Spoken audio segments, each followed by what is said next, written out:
قال ويلك يا هذا، إذا متى انكسر خاطرك؟ قال لما أصابه السهم رأيت يديه يخترقهما من القماط، ثم اعتنق رقبة والده الحسين. والله شحال حسين يوم الطفل عنده عبد الله انذبح من فوق زنده، ظل محتار بي حسين ولمده يدفن لو يجيب للصواوي. نعم رجع الإمام بطفله إلى الخيام، استقبلته سكينة أبا سقيت أخي وتركتني، يا ويلي من لفت سكنة تنادي يا ابويا العطش يا المرة دفادي. والله صدت لن اخوها الطفل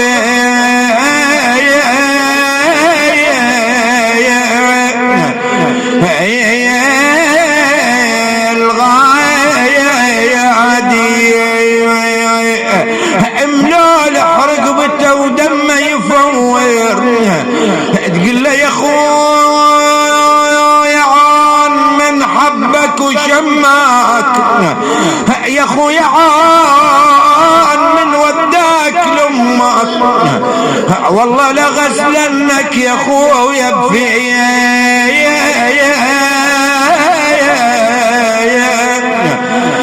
بفياض دمايا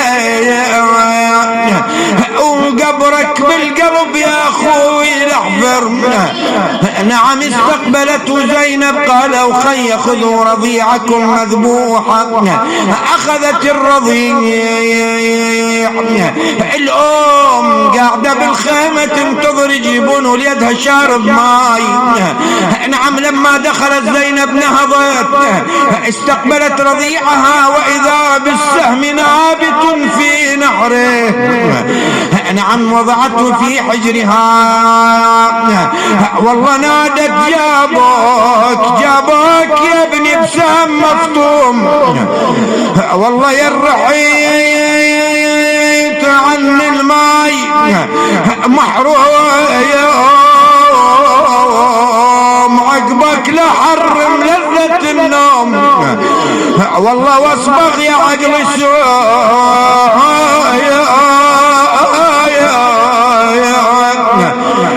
سود يهدوم.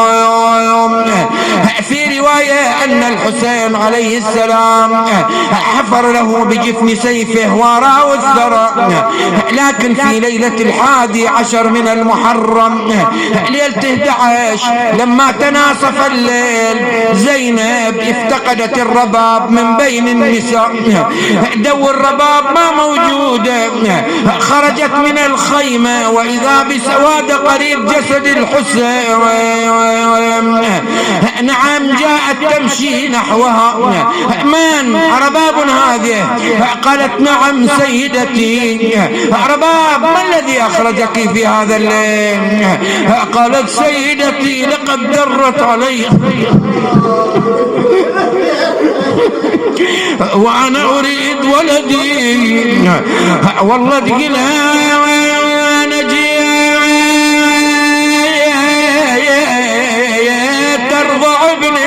اشرب ماي، والله درت يا بنت حدا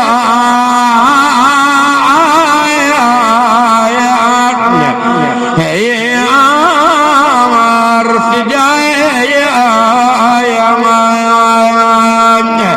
قلها نفذ بالليل المرعوبة وهز المهد بحالات النوم يا زينب حسبالي بتشولي يدي.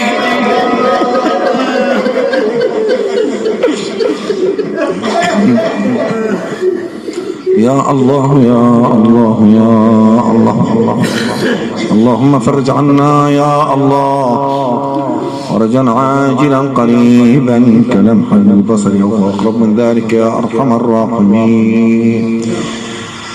اللهم عجل لوليك الفرج وسهل له المخرج واجعلنا من أنصاره وأتباعه وارزقنا الشهادة بين يديه.